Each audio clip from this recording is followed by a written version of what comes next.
This is Duke University. Good afternoon. Welcome to another episode of the Rethinking Global Cities interviews. I'm Burak Erdim, Assistant Professor of Architectural History and Architecture at North Carolina State University. And I have the pleasure to be speaking with Nasser Rabbat today, Aga Khan Professor and Director of Aga Khan Program for Islamic Architecture at MIT. Professor Rabbat is an architect and a historian, and he has published and lectured extensively on the history and historiography of Islamic architecture, art and cultures, urban history, and post-colonial criticism.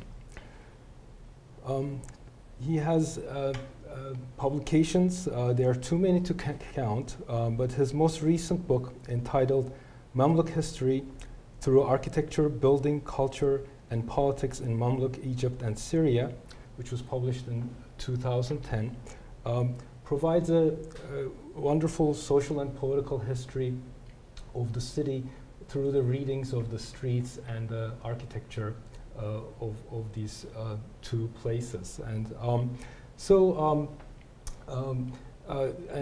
he's a wonderful contributor to our Rethinking Global Cities project, which has been sponsored by a grant provided by the Andrew W. Mellon Foundation's Partnership in a Global Age program.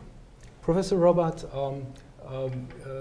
during some of the discussions with the students earlier today, you have talked about your book a little bit, and in relation to Cairo's history as a global city. And I wanted to ask you to tell us a little bit more about that within the geography of the Middle Ages, and how Cairo as an urban and intellectual center contributed to the history of the Middle Ages.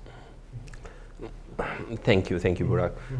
Well, I mean, Cairo is a global city in a medieval sense, probably more so than a global city in the way we try to understand it today. And of course, actually, everyone questions the whole notion of what a global city is. But I'll give you two examples of why Cairo qualifies as a global city in the medieval period. The first is we have this huge repository of documents that were discovered in a synagogue in Cairo at the turn of the 20th century that have become extremely famous for the history of the medieval period around the Mediterranean. They're called the Geniza documents. This is the name that is usually given to this room in synagogues where Jews traditionally do not dispose of papers that have the word God written on them. And they collect them in synagogue, and supposedly there would be some sort of a ritual before they're buried. And for some reason, in this synagogue in Cairo, the documents between about the year 900 and the year 1100 were not disposed of, and they were discovered. So we have this introduction to social, economic, financial life in Fustat, which is the earlier city before Cairo, and in Cairo. And the American Indian author Amitav Ghosh wrote a wonderful book on his research in the Geniza documents, and he connected it to the present. It's called In an Antique Land. And in it, he tracks down one individual who comes down as a number, not even as a name. And she is an Indian from the east coast of India, slave, that actually cohabits with a Jewish trader from Cairo who lives in India. And then she comes back with him to Cairo. And the story is to actually figure out how this woman is going to fit in a conservative Jewish community that does not accept non-Jews. She is not a Jewish woman. And then how that happened, and her kids managed to have decent Jewish weddings.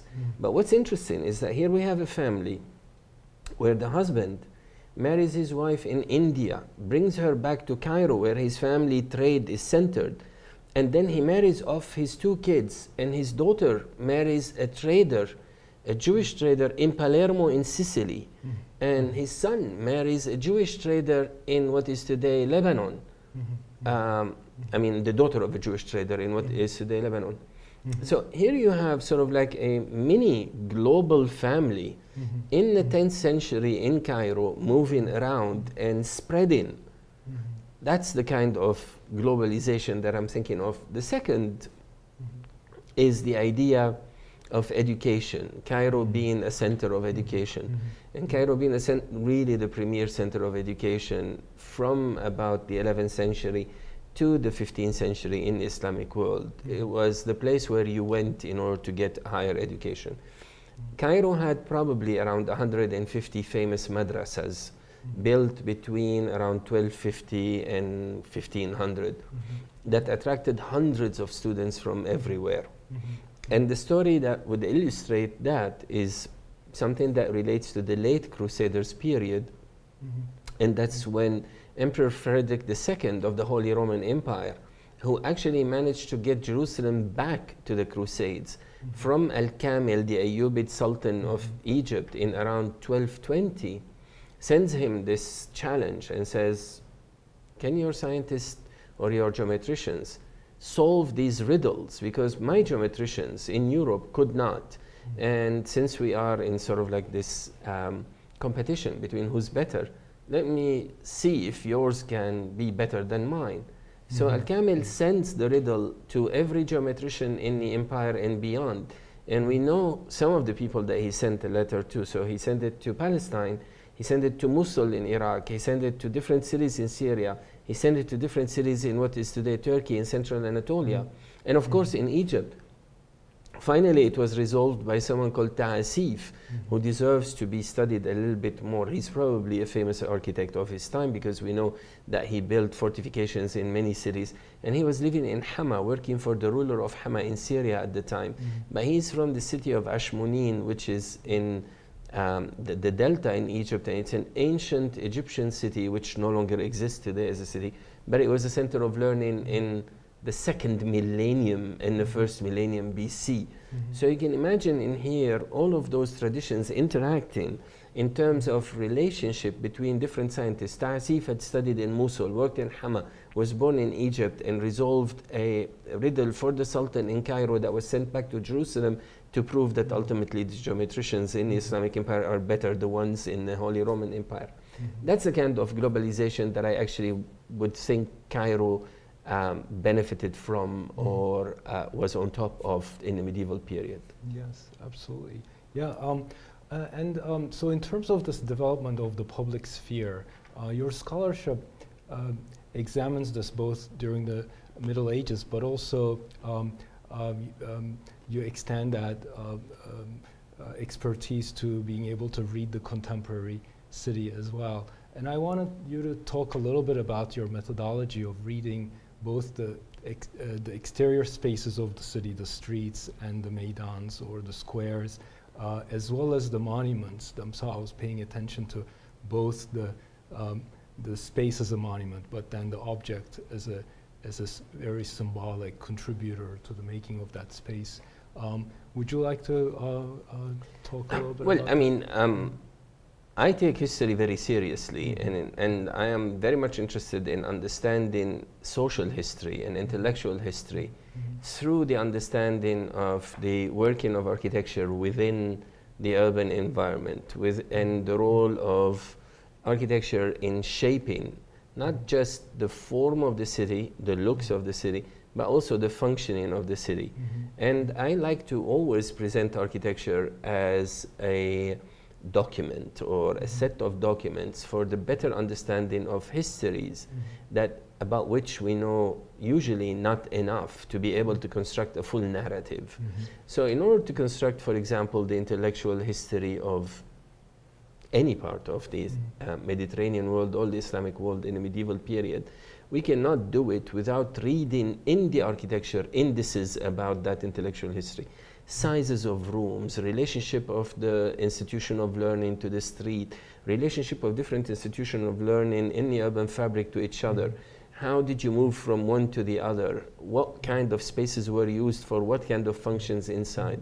This is how I think it would be better to animate the study of architecture, and at the same time to sort of like inscribe it back or to plug it back into an understanding of history at large, not just history as a succession of chronological events, but history as a continuous lived history, how a society expresses itself in the spaces in which it lives.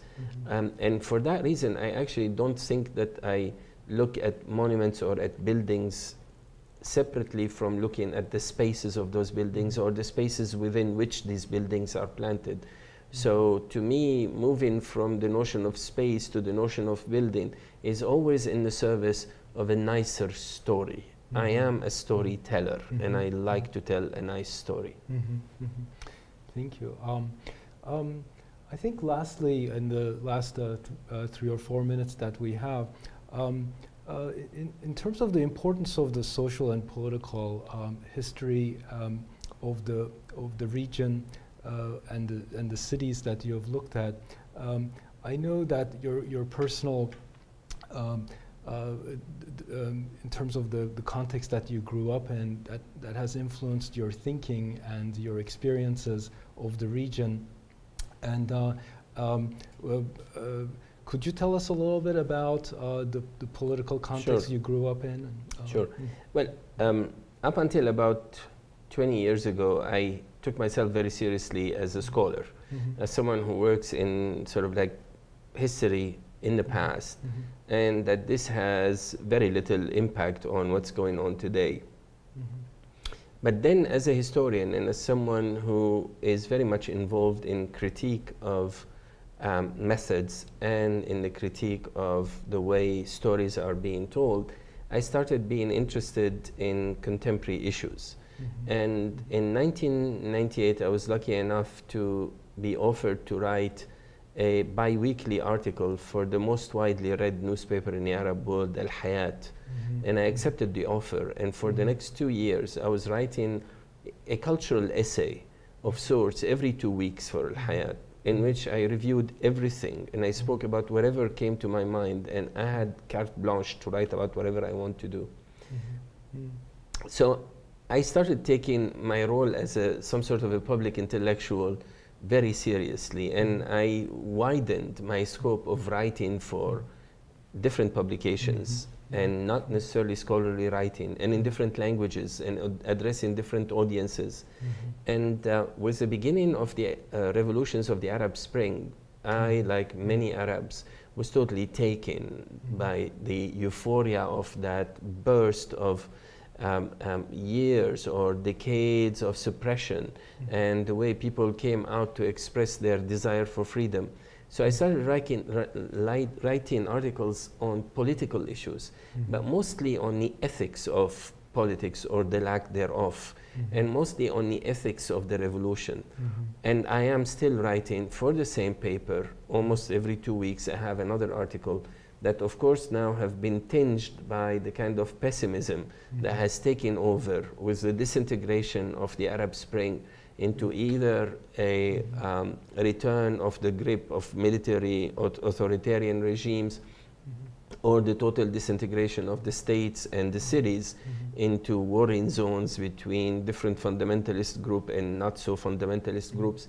But basically the erosion of civic life in the Arab world is something that really pains me, and this is where most of my writing is focused on, including a book project that I'm going to be finishing next year on a 15th century historian of Cairo al-Maqrizi, who I'm actually seeing as a political, or as I'm presenting him, as a political critique of his time, a very pessimistic political critique of his time, not very different from many of the Arab commentators today about what's going on in the Arab world.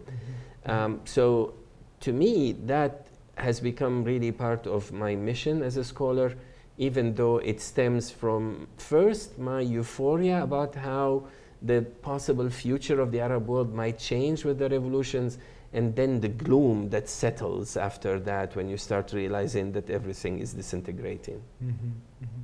Yes, I mean, your writings and efforts have been inspiring to many of us scholars and historians to actually rethink our position in terms of what we can do through our writing and engagement with the contemporary world.